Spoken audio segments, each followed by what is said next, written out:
Hello, everybody. Welcome to another episode here on the K2 podcast on this wonderful Monday. I do want to apologize for the late start here. Was having a little bit of trouble with the Streamlabs, so I want to apologize for that. However, nonetheless, we got a great show here ready to go for you guys. There's a bunch of things I want to talk about. It looks like that I have a few segments prepared for you guys today. And our first segment that we're going to get into is a little bit about finances and stocks during this tough time. On there's a lot of volatility going on in the stock market, and I believe there is an opportunity to make money going forward in the stock market. So I know that a lot of people are worried about their finances and ways to make money. I do believe, I genuinely believe the stock market is a place to do it. I'd like to say that everyone should be looking at the stock market, and I do believe there's money to be made, and I do believe that the stock market, once the smoke settles from all this coronavirus stuff, the stock market will ultimately bounce back. But before we get into this segment, I just want to say, you know, whenever you invest, there's always a level of risk. So you want to make sure that you take your own, invest at your own risk. Pick the stocks that you feel comfortable investing in. Do your own research. But I have compiled a small list here, of things that we can take a look at as far as stocks go. So I guess what we'll do is we'll go ahead and get started here. And we'll take a look here at some of the stocks that I think that have potential for a good bounce back. The first stock being a company I'm sure all of you are familiar with, MGM. They're pretty much in the casino industry. Of course, right here it says MGM Resorts International is a hospitality company. If you're not familiar with MGM, I don't know how you couldn't be, but it just says here MGM Resorts International is an American global hospitality entertainment company operating destination resorts in Las Vegas, Detroit, Mississippi, Maryland, New Jersey, including Bellagio, Mandalay Bay, MGM Grand, and Park MGM. So as you can see here, it looks like they last traded at $9.15. Now, why I'm bringing MGM up actually is because if you're looking $9.15 compared that their 52-week low, which means once all of this coronavirus stuff came out, this stock here really took a big hit. It started trading as low as $5.90. And their 52-week high was $34.64. So if you go to the 6-month picture here, you can see, even if you go to year to date, let's go to year to date. Even if you go to the year to date, so within the last year, beginning of January, it stayed at a consistent floating around $30. If you see here as the graph goes along, it's been floating at $30, just floating at $30. Now, then if you take a look at February 20th, and this is towards the end of the February, this is when things start getting a little, sketchy with the coronavirus and everything. And you can see it just completely takes a dive. And this is after February 20th. And I'm sure that's the theme we'll see going forward, taking a look at some of the stocks that we have. But I just thought that was interesting that MGM is down to $9.15, and it's usually trading around $30. So let's just say, hypothetically speaking here, if you're like, well, the stock is done, it went down so much. Once this coronavirus stuff settles, and I do believe it will, even if this stock was to go up, let's just say half of the price of what it was typically trading at. I mean, because even if you go back and look at the 1 year picture or even the 5 year picture, within the last 5 years, it's never been below $20. So let's just say it bounces back to $15. Even if you just do $15, you can make potentially $5 per share, or if you were able to, that's assuming it goes back up at least $5 from the 9.15 or $6. So I mean, that's a huge drop off there from right here.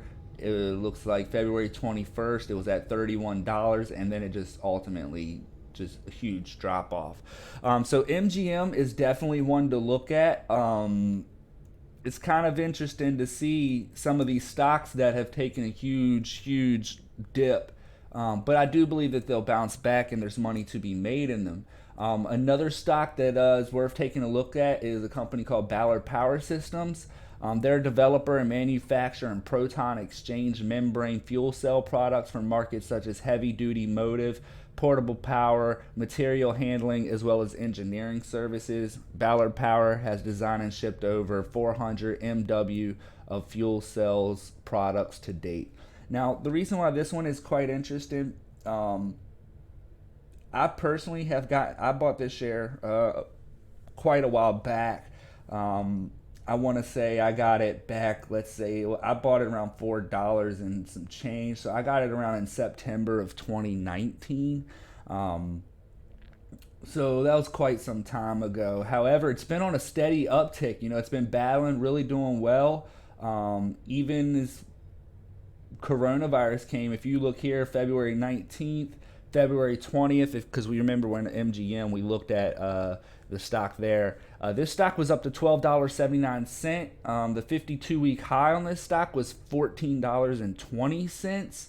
Now, it did dip pretty low after it looked like it looked like it took a loss after the coronavirus stuff happened. I mean, if you look right here, February 21st, it was at $13, and then it took a huge dip down to February 27th to $8.44. Now, like I said, I purchased this stock around $4 and some change back in September of 2019. But even through the midst of all of the coronavirus stuff going on, this stock is still held pretty strong. So it's definitely one worth taking a look at. It's kind of interesting to see how well it's done going through all of this. So definitely a stock that you should keep an eye on. That's Ballard Power Systems. The other one that I'd like you to take a look at, and this one was kind of shocking to me at how much damage it's really took due to the coronavirus. And I guess it really isn't shocking because everybody's familiar with Carnival Cruise Lines. So Carnival Cruise Lines, let's see here. Carnival Cruise Lines, right now they last traded at $12 a share. Now this one, if you go to within the last year, let's see here, or we'll go in the last 1 year, they've been trading pretty much, consistently around $40 to $50, within the last 1 year. Now, if you take a look at them at February, they really started to take a hit during the coronavirus stuff. They took a hit a lot earlier because some of the news at the time that was coming out. A lot of the news and stuff that was coming out was, pertaining to the cruise ships being like a cesspool for this virus, and which it is, because if you're familiar with a cruise ship, all the ductwork in all of the cabins are all pretty much interconnected. So each room typically shares the same ductwork. So all of those spores and everything that could get you sick is just going from one cabin to the other. That's why I was so shocked when they were leaving these people on the boats, because some of the people who may not have even been sick, maybe they couldn't test them fast enough, but some of the people who may not have even been sick, were left on this boat to basically just get the virus. So I don't know, maybe they had something in place to stop that. But if you look at Carnival Cruise Lines, I mean, they've been trading constantly at, $40 to $50 for the past year. Then they took a huge hit. They're trading around $12, or that was the last trade. I mean, they dipped as low. I mean, their 52-week low was $7.94, and their 52-week high is $56.92. So for a stock that's trading consistently between $40 and $50 to be down at $10 or $12 a share, there's great potential there. I do believe Carnival will bounce back. They've got a little bit of good press going by saying that they're going to be using some of their ships for like makeshift hospitals to kind of alleviate some of the pressure from the brick and mortar hospitals. So I thought that was kind of cool. So that's definitely one to look out for. I do believe that they'll bounce back. So Carnival Cruises definitely is, in my opinion, a go-to stock that you could probably make some money. And keep in mind, guys, when these stocks, even if they go up half of the price, you don't even have to go up half the price. Let's say Carnival Cruise goes up to, $20. You could potentially make, $8 per share if they go up to $20. Now, I can't, like I said, the stock market, you have to kind of use your own judgment and pick the stocks that you feel best or feel there's potential in. But I just find it interesting that, that there's these huge losses in there, and it's hard for me to think that it will stay that way forever. Like it'll never bounce back. So the last one we'll take a look at here is going to be Caesars. I'm sure you guys are familiar with Caesars. They are also in the casino industry. Entertainment Corporation. Caesars Entertainment Corporation is an American gaming, hotel, and casino corporation founded in Reno, Nevada, based in Paradise, Nevada, that owns and operates over 50 properties and 7 golf courses under several brands. Now, this one last traded at $6.03. With a 52-week high of $14.74. So it doesn't have that huge, and it looks like it's doing well in the after hours market. It's gone up 37 cents since the market has closed today. But last traded at 603. If you look here at February 21st, that's when everything kind of started doing rough for the stock market. It was around $14, and you can see within the last year, it's been somewhere between $9 and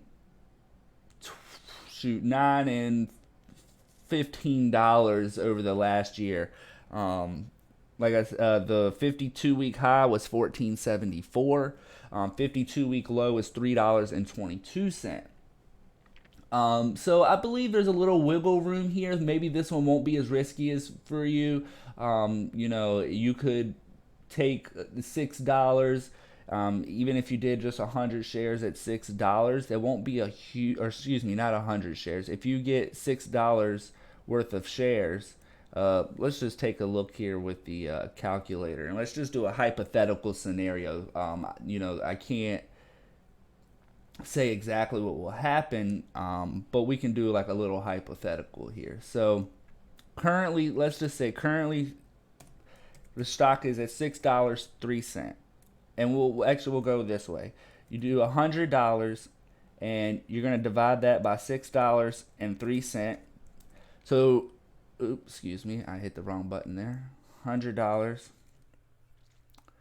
Divide that by $6.03. So it comes out to about 16 and a half shares. So we'll just round it down to 16 shares. So you'll have a little bit of extra. 16 shares. And let's just say it's going to go up to $8, So 16 shares times $8.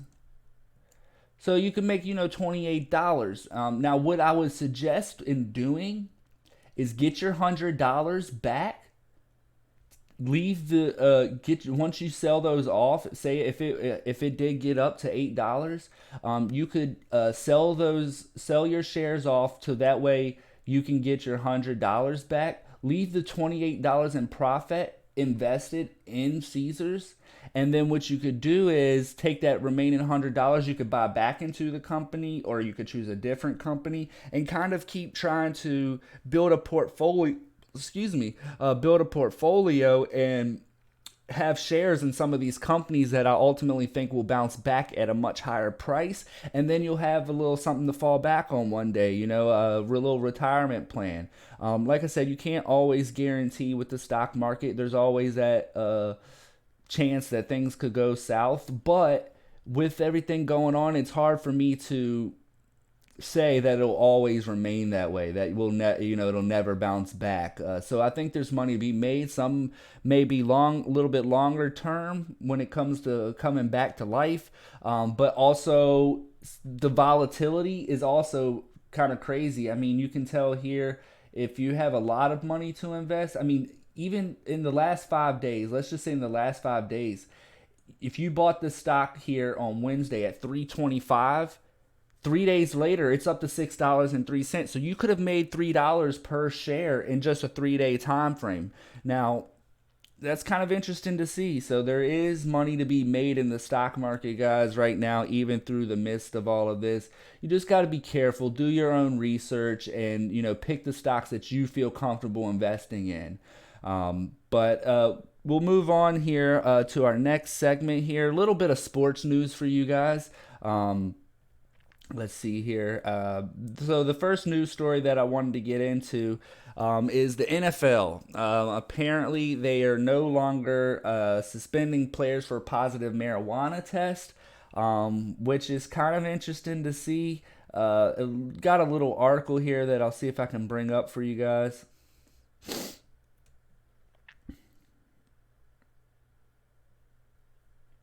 All right. So it says, I guess they got the logo kind of blocking here. Let's see if I can fix that. NFL suspending players for smoking weed goes up in smoke under proposed new CBA.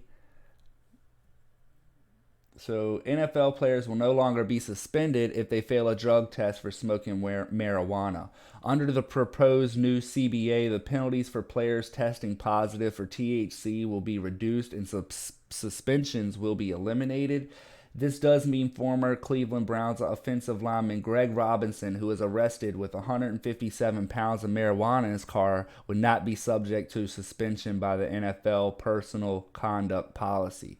Yeah, I mean, you gotta just, quick note here. There's one thing between, I guess, just maybe being an NFL star, you're going out to the club and maybe you smoke some weed or something. So they're not looking to suspend those type of offenders.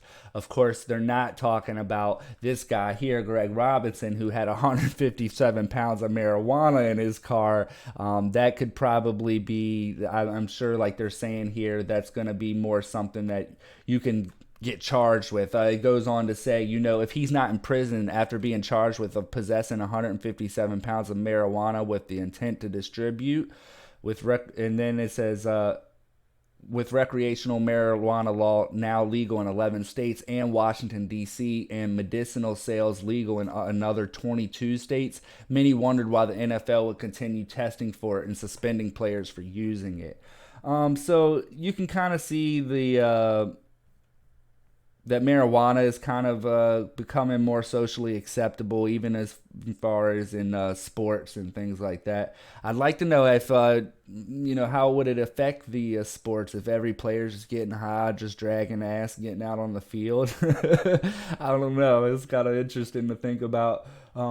So I thought that was kind of an interesting piece of news. Also, Tom Brady, if you're a Patriots fan, it looks like he has signed with the Tampa Bay Buccaneers. He has left the Patriots and has gone to Tampa Bay. Now, it's interesting. There's a lot of rumors and things surrounding why he left New England. So I'm not really sure what the reasoning was behind it. It just seems to be a little bit of speculation. I don't think there's been a comment exactly why. Like maybe there's an official comment that's a little bit watered down and not actually more PR related. But it looks like, let's see here. It looks like he's gone to Tampa Bay, which I thought was an interesting pick. If you had asked me where do you think Tom Brady would have went, I don't think I would have said Tampa Bay. But nonetheless, it looks like he signed a 2-year, $50 million contract. which is nice money. $25 million a year. You cannot hate on that. That's good money. Um, excuse me. He did, and the $50 million contract is actually a slight decrease. I believe he was getting $70 million for the 2 year contract with the Patriots. But quarterback Tom Brady aced his interview with the Tampa Bay Buccaneers, according to the Tampa Bay Times. And that was partially because he ended up interviewing Coach Bruce Arians and General Manager Jason Licht. Uh, Brady humbled himself, sharing how much he admired Arians' system and how much he enjoyed operating. Uh, Brady didn't demand that Arians change the system. Instead, the 42-year-old quarterback promised to be an old dog ready to learn a new trick. In fact, Brady made almost no demands of Tampa. He, of course, wanted a fair salary and a good group of teammates. And after he signed his deal, Brady had just one request. And it says that I believe the request that he's referring to. Well, let's read. Let's see what it says. So here's what he said, according to the Tampa Bay Times. This is, I guess, the coach speaking here. He said Brady never asked for control of the offense. He never knew that he knew that Arians' offensive coordinator Brian Leftwich, quarterbacks coach Clyde Christensen, and special assistants Tom Moore would collaborate with him on game plans. He didn't ask for any specific players to join him. He didn't ask to wear the number 12, which for the moment belongs to Godwin. In fact, there was only one request Brady had after he had signed. He wanted the phone numbers of all his new Bucs teammates. So interesting piece of news there with Tom Brady.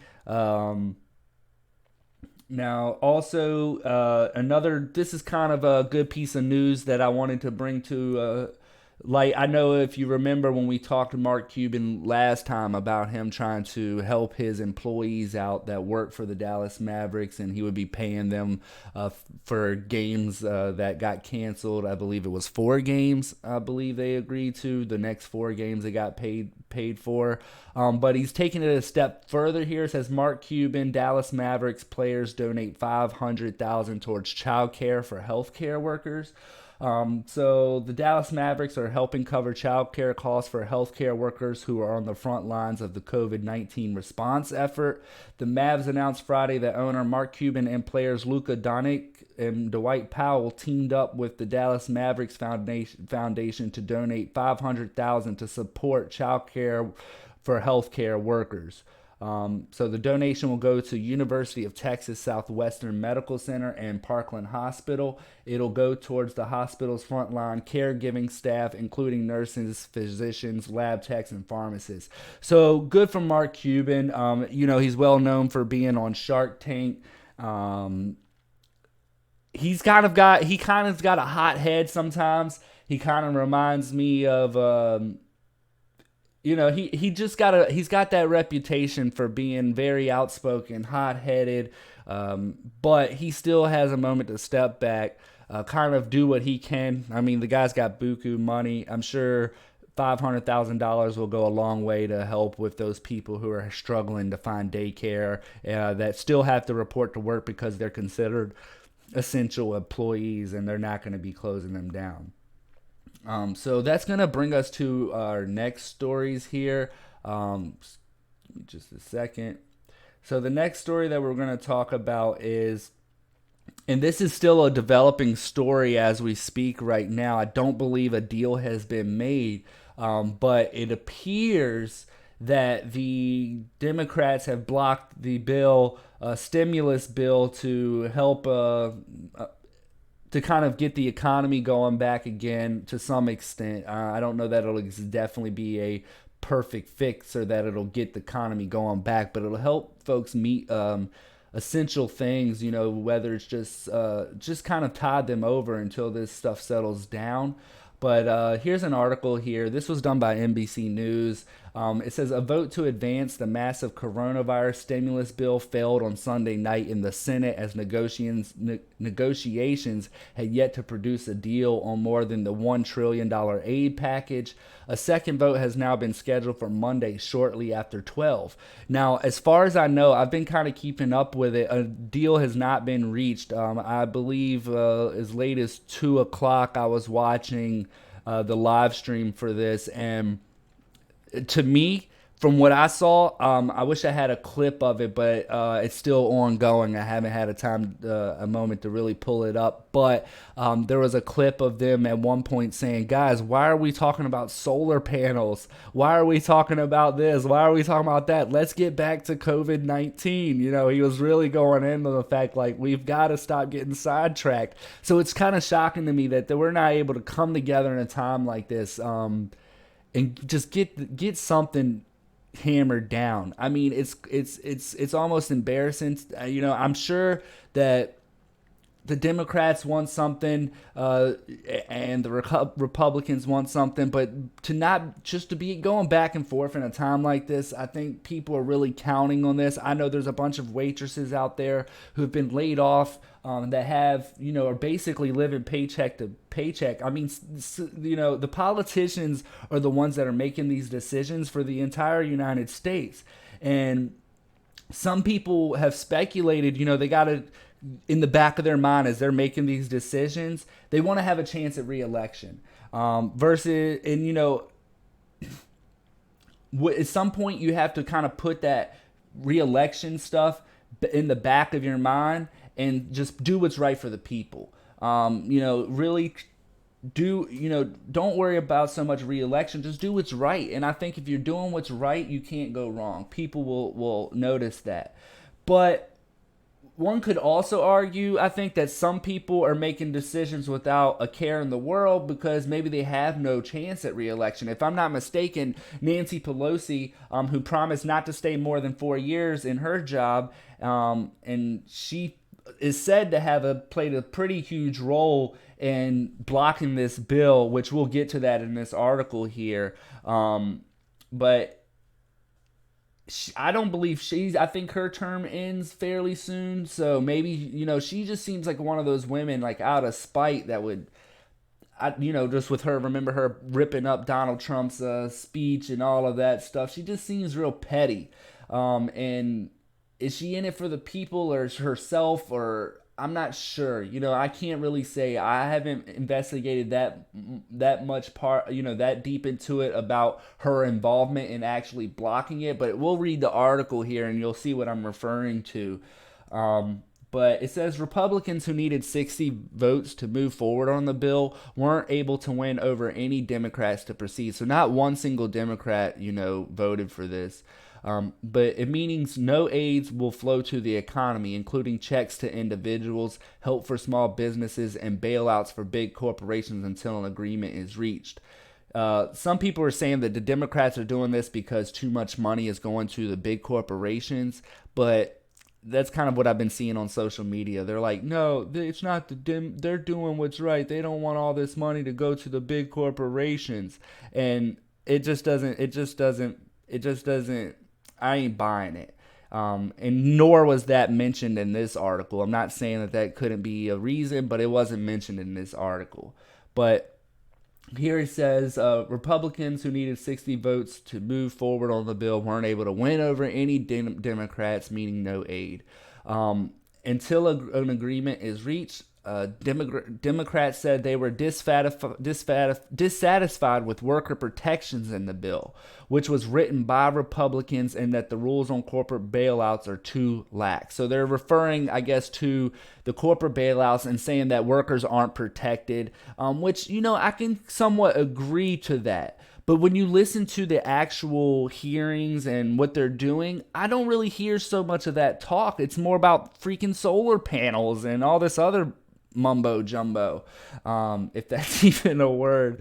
And also, I remember speaking with one guy today.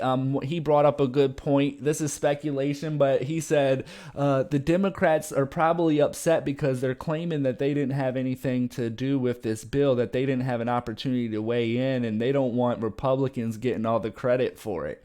So that I mean, I could kind of see something like that. They're saying, oh, Donald Trump and the Republicans had all the dealings with writing this up, and if it does work, then they'll get all the credit. If that's true, I don't know, but it says here, we'll see what happens. I think we'll get there. President Donald Trump said at the White House moments after the measure failed to advance. We have to help the workers and we have to save the companies, and I agree with both of that. I'm not so much for the big corporations. They've been getting over on people a long time, some of these big corporations, but that's not to say everyone doesn't deserve a little bit of a helping hand during this tough time. But the small businesses and everyday Americans is where my personal beliefs are on the whole matter. But it says here, the article goes on, all of a sudden the Democratic leader Chuck Schumer and the Speaker of the House Nancy Pelosi shows up, and we're back to square one. So that's kind of a stab by NBC News. I'm surprised to hear them go after those two like that. But at this point, I don't think Nancy Pelosi is winning a whole lot of a popularity contest. Brian Garrett in the chat, Pelosi and Schumer want unprecedented collective bargaining power for unions too as a part of this. Yeah. So it says, so we're fiddling here, fiddling with the emotions of American people, fiddling with the markets, fiddling with our health care. The American people expect us to act tomorrow. And I would agree with that. I think people that do need help needed it yesterday, because like I said, there's a lot of people out of work. Not everybody is out of work. Now, personally, myself, I'm still working. I know a bunch of other people who are still required to go to work, but some of these bars and waitresses and things like that, a lot of them are single mothers. That are struggling just to make ends meet, and $1,000 is not going to solve it. It's not going to fix it, or even $1,200, I believe it is. And I think they're going to give you a little kicker if you got a kid or something, but it's not going to fix all the world problems. However, it's just made as a little bit to hold you over, tide you over. Just a little bit of help, I think, will go a long way. But it said here. Continuing reading here. McConnell said the second vote for Monday would show whether there's been any change of heart among the Democrats, and he noticed it would take after the markets open, which could increase pressure on Democrats not to oppose the measures and frighten investors. I don't know if that's a great tactic, but just a FYI, I don't believe they reached a deal, so it don't look like that strategy works too well. But Schumer said early this morning, Leader McConnell presented to us a highly partisan bill written exclusively by Republicans, and he said he would call a vote to proceed to it today. So who is being bipartisan? He knows darn well for this bill to pass, it needs both Democratic and Republican support. Give me more time. I believe we could reach a point where the legislation is close enough to what the nation needs for all senators to want to move forward, Schumer added. We are not yet at that point. So I'm kind of, I don't understand. He says he knows darn well for this bill to pass, it needs both Democratic and Republican support. Now, yeah, maybe so. But my whole point is, you mean to tell me, now I'm sure there's a lot going on. There's a lot behind the scenes, I think, that we don't get to see. But you mean to tell me, and if as far as I understood, they met prior to this, and I believe Donald Trump even referred to it in one of the conferences before they went to vote. This was back when he had a press conference, and he was like, yeah, I met with Schumer. I think we had a great meeting. It seems like things were doing really well. And then all of a sudden, he freaking, they just pulled, like, I couldn't believe it. When they didn't make a deal. Like I said, the $1,000 is the $1,200, $1,000, whatever the amount will be, because I don't think anyone knows at this point, is kind of scary. It's not going to be super great for our economy. Just the printing money out of thin air, dispersing it. It's not going to help, but it's something to take there's a lot of people out there that $1,000 can go a long way. Just as simple as putting food in the house, just getting some essentials. Maybe pay your rent, Now, I will say the gas company, I personally have gas in my home. Gas company, I've received a letter saying, hey, if you're, not up to date on your bills or anything, don't worry, we're not going to cut it off. Now, thankfully, I've been paid up for this month, which everybody has issues sometimes, but my bills are taken care of. But it's nice to get those letters from the companies that you get service from, and to see them kind of reaching out saying that that they're not there to just shut you down. So it's good to see that. But this money could go a long way for some of these folks, and I hope that they work out some kind of deal. As last time I saw it was just before the stream started, because I was looking to see if anything would change. And apparently, as of now, they just still have not made a deal, which is it's kind of sad.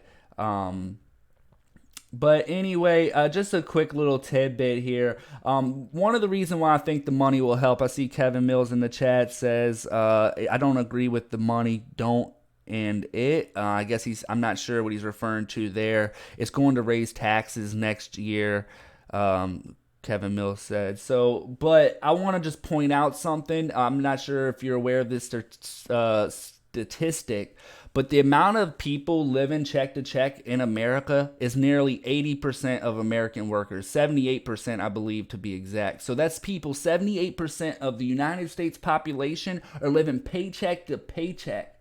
So as a waitress who lives day by day in some cases, paycheck to paycheck with 78% of Americans, that's scary. That's 80% of the United States population. And you could look that statistic up if you're not sure, because that's according to, this is kind of an older report. I'm sure it's fluctuated. It may not be quite, I'm not sure exactly what the percentage is, but it's according to a 2017 report by the employment website Career Builder. It was 78% of people living paycheck to paycheck. So these people need this money, people need a little bit of a breather, but moving on, I don't want to continue harping on this whole deal thing the whole time, but there's celebrities that are getting this. I personally don't know anybody with the coronavirus or anybody that knows anybody that has it. I've asked around a little bit. I did speak to one person. Now, this particular person said her neighbor's mom's best friend's boyfriend said that she got it. Now, she's probably just trying to get some Instagram likes or something. I don't know. How verifiable is that? So, it's kind of interesting to see. I'm not really sure, these celebrities that are getting it. Like I said, I personally don't know anyone, but it seems like every celebrity is coming out with their own little speak. You got Idris Elba, Tom Hanks, but Tom Hanks, says that he's fine. He's not feeling too bad about it. Idris Elba posted a video with him having it, and the guy looked great. You know what I mean? He looked all right.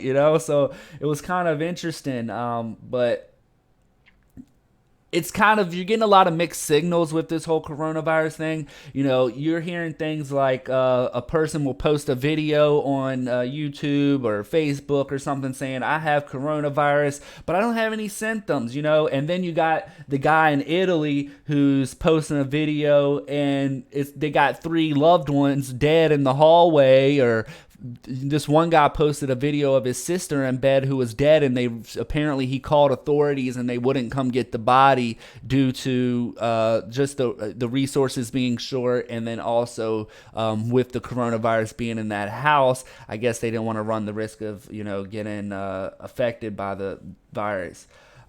So it's just a lot of misinformation out there. I'm not sure exactly what to expect with that. Granted, Italy does have one of the oldest populations. As a country overall, their population is generally the much older folks. But it's hard to decipher what's true and what's not surrounding this pandemic. So it's been a lot of different information and one thing that I really wanted to get to, and this is kind of an interesting take. I've seen a lot of people blaming Trump for all of this. But I want to preface this by first off by saying Trump is not to blame for all of this. And maybe this is going on elsewhere, but when you look at a place like Italy, which has far more deaths than the United States, why aren't the leaders there being blamed? If you look at China, they're taking some heat, but basically they're saying Trump didn't do enough. He wasn't prepared. I don't think any country or anybody was prepared for this. So it's weird that you would just solely blame Trump for all of this. Now, I'm not a Trump dive off the deep end Trump supporting type guy. I think he does what's best for the American people. I think he tries, which goes a long way in my book. I really think he gives a lot of effort with the I really believe that he tries his hardest to do what's right for the American people. I really genuinely believe that. But I got another segment here called Troll Patrol. And this is people that, and I did reach out to these people asking them if it was okay for me to use their personal information, or not their personal information, but their names on stream. So one lady posted here, for him to keep calling it the Chinese virus or the Kung flu is just disgusting and disrespectful. He's been told to stop, but ignorant mofo just have to show everyone how stupid they are, shaking my fucking head. Now, I felt compelled to comment on this because I felt there was a little bit of disingenuous information here. I put on there my first comment here. I'm not sure if you guys are able to read it, but I will read it off for you. My first comment here is, it came from China though. I don't think it's disgusting. I said I don't think it's disgusting. A Chinese man eating feral meat is disgusting, though. Well, a bat, especially a bat, is disgusting. Now, the Kung flu thing is out of line, but I haven't heard the president use that term. You're the first person I've seen say that. Part of the reason he is saying Chinese virus too is because a Chinese woman was claiming it came from the U.S. military soldiers and saying we actually brought it to China. So he's doing it to make it very clear that this developed in China and that's where it came from, not to be racist or disrespectful.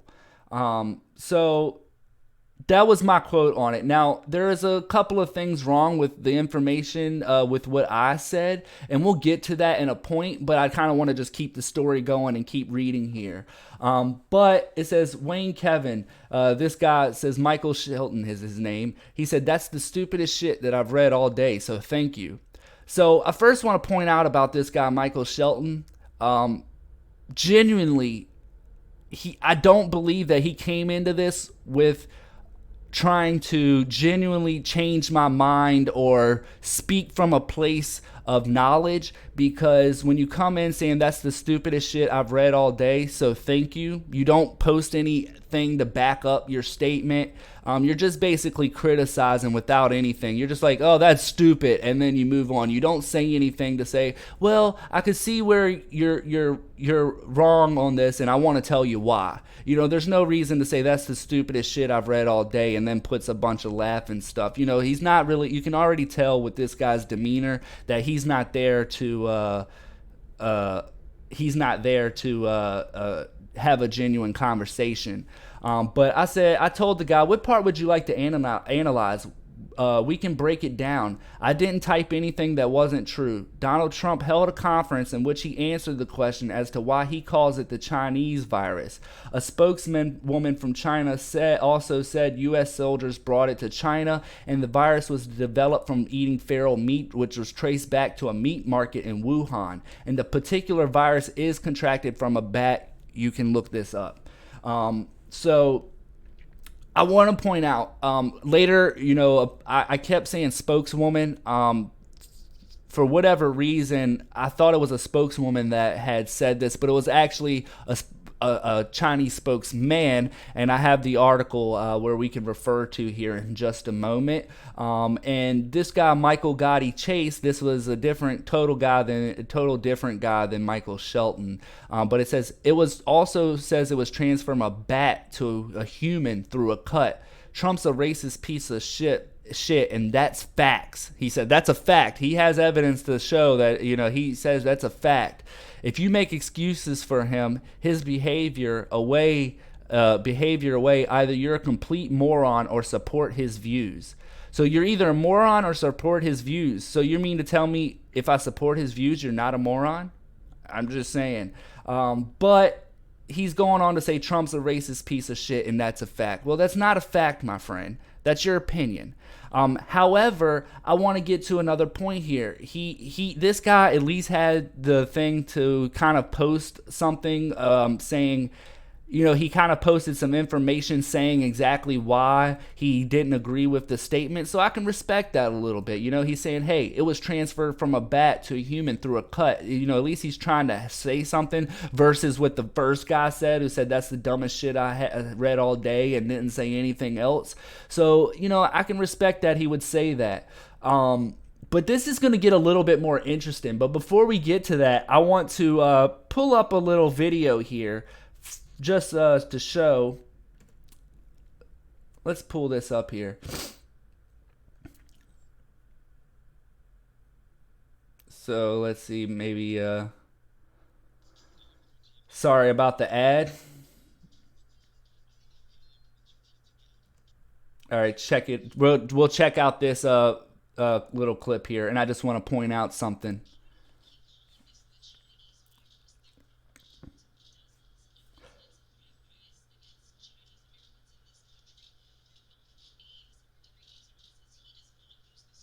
And I just want to point out, I'm playing this video because someone's saying, you know, why does he keep calling it that, and all of that stuff. So like, I'm just referring to the comment made as to why he's calling it that, and it's not to be racist, but this is the reason.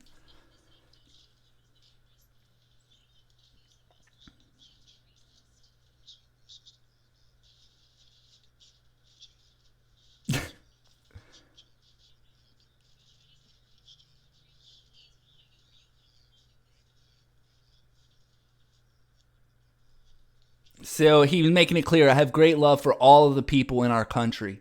He said it there. Racists don't say that. Just an FYI.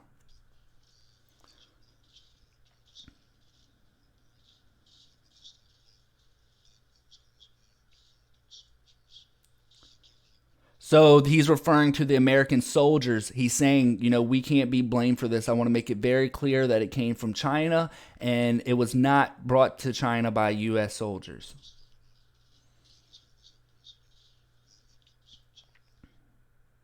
So that's that clip. So that's just to address what the young man was saying here, that, or her original post saying that it was racist, and he's just stating simply. I'm sorry, audio. Was it not? Did it not play? Did it not play through the chat? Let me know if that video didn't play.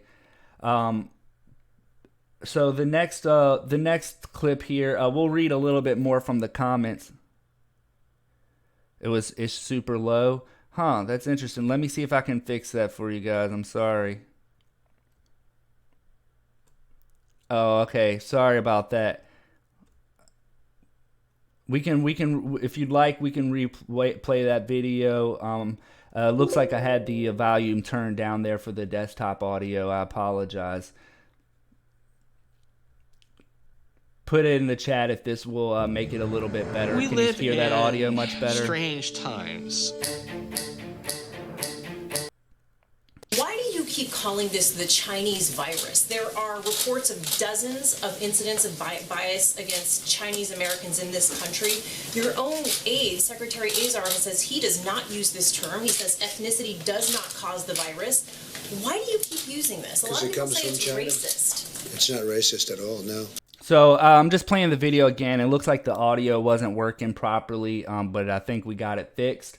Not at all. But he's saying here, they're asking him, why does he keep calling it Chinese virus? And he clearly states, because it came from China. It comes from China. That's why. China. It comes from China. I want to be accurate. About Chinese Yeah, Americans please, in John, this country? please. The AIDS behind you. Are you I comfortable have with this term? I have great love for all of the people from our country, but So he's saying he's got great love for all the people in the company. That's not what, that is not what a racist would say in my book. They wouldn't say I have great love for people in my country.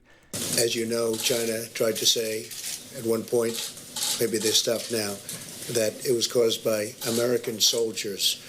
That can't happen. It's not going to happen. Not as long as I'm president. It comes from China. So that's the reason behind why he's calling that. Not to be racist, not to be disrespectful, just to make it clear that it came from China and that, the Americans can't be blamed for this virus. Now, maybe I don't see what I guess with the people that don't realize, I think it's important. Maybe the reason why and this is speculation, this is just me trying to make sense of it, but maybe another reason why he's calling it the Chinese virus is because when you have, I guess as a nation, you have to be held responsible for the things that go on. So in China, you have to be responsible for, this virus developing, and also there's a lot going on as far as trade deals and things with other countries, and you don't want to be frowned upon on that or be outcast by all those countries. So you have to make it clear where it came from, and that way people are informed on where it happened, where things were developing, and it's kind of, I guess it's just a little tricky. I'm sure there's more to why it's important for it to make it clear it came from China versus saying that it definitely came from the United States. Whether that's trade deals or another reason, I'm not 100% sure. And like I said, I'm not 100% for woo, yeah, call it the Chinese virus. But to say that he's doing it to be racist or disrespectful, I don't think is accurate. Could he find another word for it? Certainly. A lot of people have been calling it the novel coronavirus, the novel coronavirus, whatever you want to call it. Maybe he should stick to that. But I just want to be clear, it's not because the president is a racist. It's silly. It's a silly statement to say. But as we read on here in the comments, I've responded to this guy's comment saying Trump's a racist piece of shit, and that's fact. Well, obviously that's not a fact. It's his opinion. But I said, well, it's not a fact. He said multiple times he's not a racist, and that's like me telling you the Cowboys are trash, and that's a fact. It's not a fact. It's just an opinion. And now I chose the Cowboys there because this guy had photos of the Dallas Cowboys, so I'm assuming he's a Dallas Cowboys fan, and I'm just trying to let him know just because I think his team is trash doesn't mean they're actually trash. But just like assholes, opinions are just like assholes. Everyone has one, and your opinion makes you a moron. Now, I probably shouldn't have called this guy a moron, but when I get insulted by a guy who's basically just trolling the internet, just trying to fire people up, he's not trying to make valid points. He's not trying to. He's just going in, just trying to talk about, he's just basically not even trying to make a valid argument. You're just going in with a nasty attitude. But he claimed, so the guy above says, it also says it was transferred from a bat to a human through a cut. Now, I did not find any evidence to say that it was transferred through a cut. I'm not saying that it wasn't. I just didn't see anything what I researched that this was transferred from a bat to human through a cut. But if that is in fact the case, I just want to point out here that even if it was transferred through a cut, why was a bat at a meat market being handled? It certainly wasn't there for looks. It was there for consumption. Now, I believe this all started, or everyone believes that this all started in a meat market, I don't even know that it was a meat market. I want to say it was a seafood market in Wuhan, China. And so it's this guy, even if it was transferred through a cut, why is a bat just laying there? You know, is somebody was gonna buy that bad boy. But anyway, it's to go on a little bit further. The young lady here says the fact that the virus already has a name makes it racist. I'm not sure about having a name is racist. But okay, but she goes on to say, by the way, during that interview, he calls it the Kung flu. And it's not even a flu anyway. It's racist. All racists claim they're not racist because they know they're an asshole for being one. Also, it wasn't a woman claiming it was U.S. soldiers. It was their I think is how you pronounce it, is their leader. And he said it's because he's fed up with the ignorance of Trump. So she's going on to say it wasn't a woman who made the claims about the U.S. soldiers. Well, she's in fact right. So she did correct me on that statement. So, that's perfectly understandable. Because I originally said a spokeswoman, a Chinese spokeswoman, but it is not the woman. I don't know if it was their leader. Maybe it was. I did see some reports saying it was from their leader, but I actually have an article referring to somebody that's a Chinese spokesman, who actually made some tweets about it, and that's what kind of got it going. But their leader could have also said something about it as well. And she goes on to say he said it because he's fed up with the ignorance of Trump. So he's not saying it because it's actually true. You're saying, oh, because he's fed up with Trump, he had to say something just to fire back. I'm not sure if that's what you're saying. It's just kind of what it looks like to hear. But she goes, guess what? U.S. troops were in a training session with them, and it all started after that. So they can assume just like Trump does. Trump's not assuming. Just an FYI, he's getting his information from somewhere else. You know, Trump is being told this stuff. So he's not making the assumption. But it says, bottom line, as a leader, you're supposed to be diplomatic, and that's something this piece of shit will never be. I do agree. He should conduct his way in a more diplomatic way. But you're saying that's something that piece of shit will never be. That guy's a dad, a grandfather. He's not, I don't believe, piece of shit just seems kind of rough, you know? I don't understand it just seemed like the hate, just the genuine hate for the guys just seems out of line. But, I go on to say he never called it the Kung flu. They keep saying that he called it the Kung flu. He never called it the Kung flu. And just to prove it, to bring up what I'm referencing, he did say the words Kung flu, but he did not call it the Kung flu. He was asking for clarification from a reporter. But we're going to watch the clip here. It's not very long, but we're going to watch the clip here to show exactly what he was saying. It because we thought they would have known better. Okay, just a moment.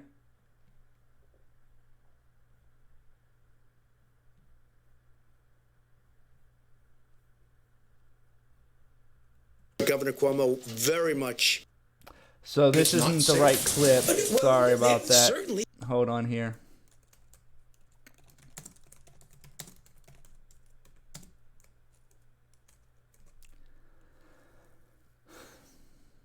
Let's see if I can just bring up the video here. I'm sorry. I'm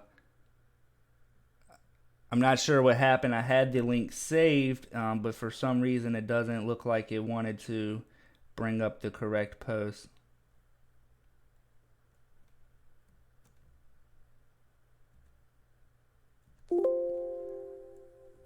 Sorry for the delay here. But I wanted to make sure I get this right. So here we go. There's reporting that the federal government has a plan that shows that this coronavirus outbreak might last as much as long. All right, so this is the clip here. So sorry for the delay, but this is the clip here. This is the young lady speaking about the coronavirus. We'll check it out here. As 18 months. Are you seeing those numbers? Could it No, just we're not actually seeing last? that at all. And then my second question is, there are some, at least one White House official who used the term Kung Flu, referring to the fact that this virus started in China. Is that acceptable? Is it wrong? Are you worried that So just to make it pointed out, she's the one who's bringing up this term. I had never heard it until prior to her bringing this comment up. I first heard it from the young lady's post that we're talking about here. I heard it from her, and then I was like, I've never heard that. And then it caused me to investigate, because if he genuinely was going out there saying that, that's out of line. You know, he shouldn't be calling it that. But he's not using that phrase, you know, and there's no evidence of him using that other than this video, which he's not using it in a derogatory context. He's just simply asking for clarification. having this virus be talked about as a Chinese virus, that might I wonder who said that. You know who said that? I'm not sure the person's name. So she's not even able to quote the person that she's claiming that made this statement. She can't even say exactly who made the statement. He asked her, "Do you know who said that? Can you tell me who it was that said that?" She can't do it. But would you condemn the fact say that the term Kung Flu? again. A person at the White House used the term Kung Flu. My question is... He tells her to use the term again because he's trying to make a point here that, why don't you say it? Why don't you say it? She's trying to bait him into calling it this, trying to get some kind of press out of this. She's baiting this guy, you know, and it's quite frankly, it's wrong. So he's asking her to say the term. He's like, why don't you say the term then? You know, if you want to try to play this game and get me to say these things, and why don't you say it? Do you think that's wrong? Kung Flu. And do you think using the term Chinese virus, that puts Asian Americans at risk, that people might target them? No, not at all. I think they probably would agree with it 100%. It comes from China. There's nothing not to agree. Okay, how about last question? Please go ahead. Switching gears very quickly. Say it. Switching gears to a larger... So that's the end of that clip there. They're going to go into some other questions and things like that. But I just wanted to point out the fact that he did not call it the Kung Flu. Just wanted to clear that up and put that on record there. So I go on to say, she also goes in here to say a little bit. She also says that U.S. troops were in a training session with them, and it started after that. So they can assume, just like Trump does, bottom line, as a leader, you're supposed to be diplomatic, and I do want to agree with her. But she also goes, all racists claim that they're not a racist because they know they're an asshole for being one. So I go on to comment and say, I am also not racist and love all people. Does that make me a racist, or do you think I'm lying? Because she's saying anyone who says they're not a racist is actually a racist. Now this is where things are going to get a little bit interesting. The next guy commented or liked my post here. He's got a name by Grease Lightning. Now, I don't know if you guys can see this. You know, I did ask for permission to use these. I was willing to blur these people's names out, but they didn't seem to oppose it once I asked. Grease Lightning's an African-American. Very nice guy from the dealings I've had dealt with him. But it's kind of interesting to see a guy that, you know, could potentially fall victim to racism, you know, saying, hey, look, you know, Kevin's actually right on this, you know? And so it's kind of interesting to see that it's coming out like that. Now, I did speak with Lori. I've known this young woman or quite some time through growing up. She's known me probably since I was a little kid through sports and things like that. I believe her kids and we all played on same baseball teams, and I could be wrong on that, but just want to say that you know, she's a very nice woman. But I just wanted to put on there, Lori, you're an awesome person, and though you are 100% entitled to your opinion, I just wish everyone wouldn't point fingers and take jabs at the president when I genuinely believe he's trying. An effort goes a long way in my book, God bless. Now, the same guy Grease Lightning here commented again, in my opinion, he's doing everything right. I'm not a fan of him, but I do give credit where it's due. It's just people not listening to the CDC and still going out and touching and traveling. So when they lock us down like China did, it'll be for the best in my opinion. So again, this is Grease Lightning saying, hey, look, I'm not even a big fan of the president, but it seems like he's trying. He's doing everything he can. He's doing everything right. Lori Radford comes back and says, nothing but love here, Kev. We all have the right to our opinions. And she's absolutely right. So that was kind of interesting to see. But anyway, this guy, Michael Gotti Chase, who I like to call a troll in this situation, Michael Gotti Chase goes on and says, how can anybody say a man who lies, gives citizens misinformation, and won't admit his faults at all is trying? We are fucked and only getting worse, and all he does is talk about how good he did before COVID-19. Well, your orange-faced baboon's ass, you dropped the ball and fucked us. Give him a round of applause. He didn't fuck us. Nobody was prepared for this. He's doing the best that he can. And if you're not familiar, he's donated his quarterly salary to help with the virus. I'm not saying that he's able to get everything done right away and just stop everything, but he's a one person. It's going to take a collective of everybody. You got people, these college kids down in Miami grouping up on the beach. Now, I don't know that that's necessarily a good idea. Now, sure, they're just trying to live their life during the midst of all this and have a good time, but it just seems kind of silly that this guy would say something like this. So he's just trolling at this point, and I say that to him. I said, hey, Michael Gotti Chase, you're just trolling it at this point. Then he goes on to say, trolling? I'm just posting facts, but why do you care? So this only brings up the fact that he's trolling even that much more, So it's just kind of interesting to see, because you're sitting there saying that he's trolling, and I'm saying that he's saying he's not trolling, but he's posting facts, and then he's gonna say, why do you care? I just told him to take care. I did ask for permission on this. He said he stands by his post. Feel free to use mine unblurred. Then you have this young lady, Charlotte Clark. Not sure what she came into it, but she goes, he did call it the Kung Flu. What channel are you on? I told her I'll send her a link of the show, which I'll do here after the show. I'm going to send them a link. But she said, no, I'm good, boo. Thanks, because I'm rude. So she's not even open or trying to be open to ideas or speak or anything. So she's just simply saying, oh, I'm rude, and it just makes no sense. It's just, you're not trying to speak ideas. You're not trying to have a civilized conversation, which is all I wanted to see. But, I'm not going to harp on that too much. I just wanted to point out the fact that there's some misinformation going around. He's not racist. If you can tell me one instance where I'm not going to say that. I'd like to see some evidence supporting that he is a racist. If you can do that, it's fine. But the final segment of the night is we have a local reporter here. His name's Kurt Autry. Now, if you're familiar with Kurt Autry, you would know that he's an NBC reporter here in the local area of Virginia. I would like to, if I can, I'm going to bring up a post of his, and I just want to talk about it briefly. And my intent here is not to go all willy-nilly on Kurt Autry, because I've followed him for quite some time. He's actually a very nice guy. He tends to make me laugh sometimes. So I don't want to make it seem like I'm just straight up bashing the guy, but I just want to bring up a couple of things here, or at least bring attention to something. So as we look here,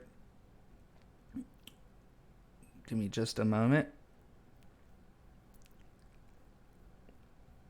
So we're just bringing up this photo. So here's the post that we're referring to. I don't know if you guys can read it, but I'll certainly read it off for you. It says, for those of you who are still living under the delusion that the evil media is blowing this out of proportion, don't take your current low number of deaths, fewer than 300 in the entire country, as proof that you're right.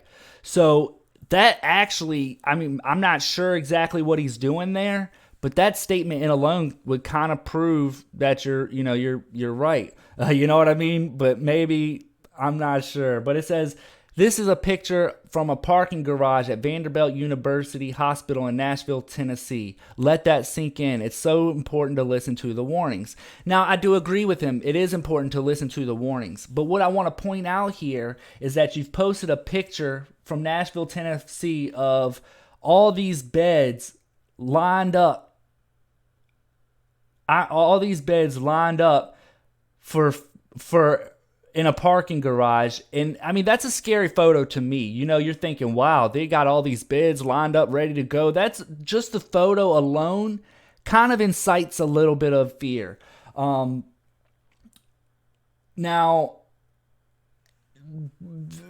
there was a few comments. This post by Kurt Autry, by the way, has been deleted. There was a little bit of backlash going on around it. I did reach out to Kurt and tweeted it to him and asking him why he took it down, because I did notice there were quite some people that were kind of bashing it, so to speak. They were saying, hey man, if he's like, if the evil media wasn't evil, this is definitely something that the evil media would say. So basically, one of the guys commenting was saying that this is definitely a post that the evil media would post if they were trying to say they weren't evil. So I mean, I don't want to go too long on this. I was only able to screenshot the post before it was deleted. All the comments were left, including by myself. I don't feel like, I'm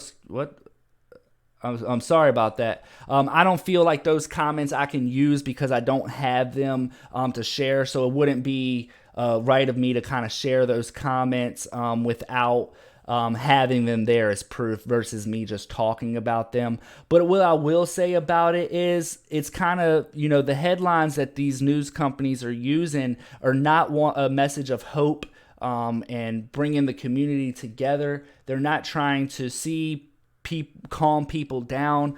It just seems like they're only trying to escalate things a little bit. They're not, just to kind of further prove my point on this, I will bring up I'll bring up a picture here. So I went to Google, and what I did was in Google, So in Google, I went and I brought up a photo, or I typed in exactly, let's see if I bring it up here. So here we go. So I typed in coronavirus news headlines from the BBC. Now, the BBC is not a United States located news source, but I just want to point out that the headlines that all media, not necessarily Kurt Autry, not necessarily any, not to specifically blame one news company for doing it, but just to show, I typed in coronavirus news headlines, coronavirus, doctors urge conversations about dying.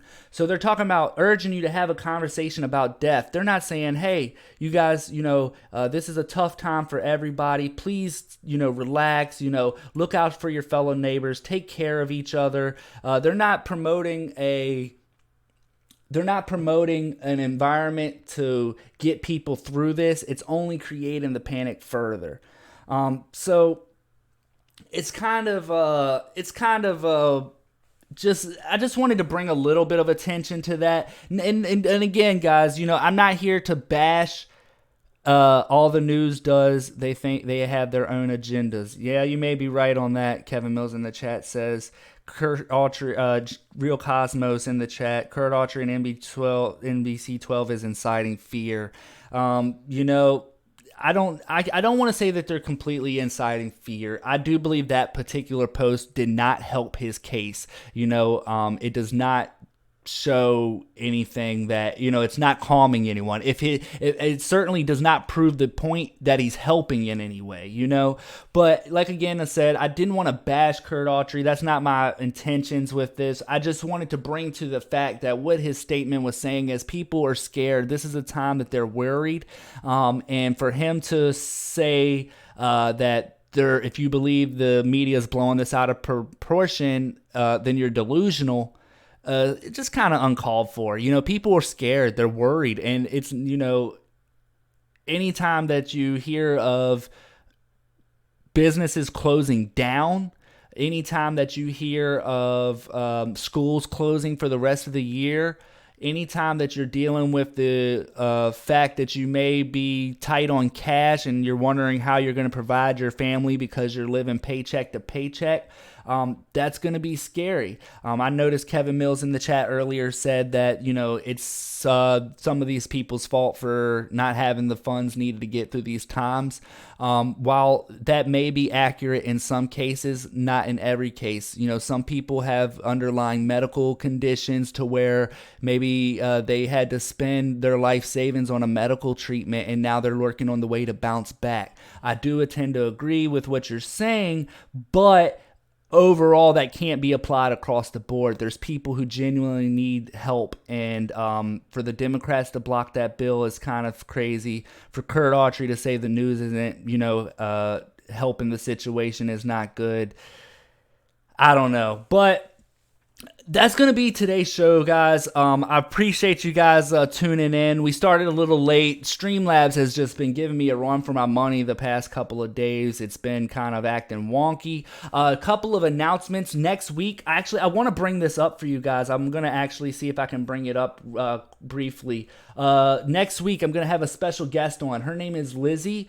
Awesome girl. I've spoke with her on several occasions. I'm going to see if I can bring up her Instagram page. We're going to have her on the show next week. We're going to be talking about a bunch of different stuff.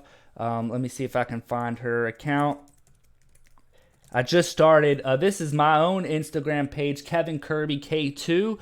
I just started this page. This is the Instagram for the podcast, separate from my personal page. But it's Kevin Kirby at Kevin Kirby K2 if you're interested in following me on Instagram.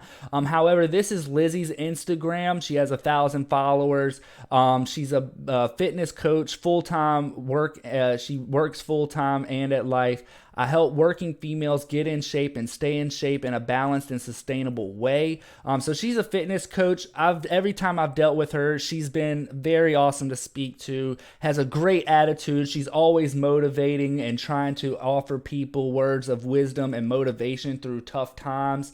If you read, we'll just take a look at some of her posts here. So she's just posting the thing. It says, while it seems like you may be able to run off 4 hours of sleep should be a badge honor, it's mostly likely one of the biggest factors stalling your fitness journey. So she's just posting something that's kind of informative about working out, staying in shape. So I'm looking forward to having Lizzie on the show next week. That'll be Monday, March 30th. So tune in for that, guys. That's pretty much all the announcements that I have. If you would like to follow Lizzie, you can follow her at lift_with_Lizzie, Lizzie. Very nice girl. I've had a lot of great dealings with her. She's very sweet. Anyway, I'm just reading the comment here. Cosmo says, helps working females. Yes, she does specifically help working females, but I think she's going to be developing into, and that's another thing I want to point out. A lot of her information can be applied to everybody, whether you're male or female, and I've spoken to her about this as well. So it's not all that... It's not so, I think a lot of the things that we're going to be talking about is not just for females. Yes, that's where she started. That's where her niche is and probably where she felt most comfortable. But we're going to let her talk about that more next week. I don't want to give away the whole show and address all of the questions that you might have. So wait until Lizzie gets on next week and we'll be able to answer some more of those questions in depth. But I really want to thank everybody for tuning into this week's show. I hope you like the new graphics, some of the overlays that we were able to use. That's pretty much all I got for you guys. I really thank you so much for tuning in. We're going to see you next Monday at 7 p.m. Hopefully I don't have any Streamlabs issues. I'm going to try to really make sure that we don't have that problem again going into next Monday, because we got started here at about 15 minutes after 7. And Streamlabs was just being a real jerk, but got it all taken care of.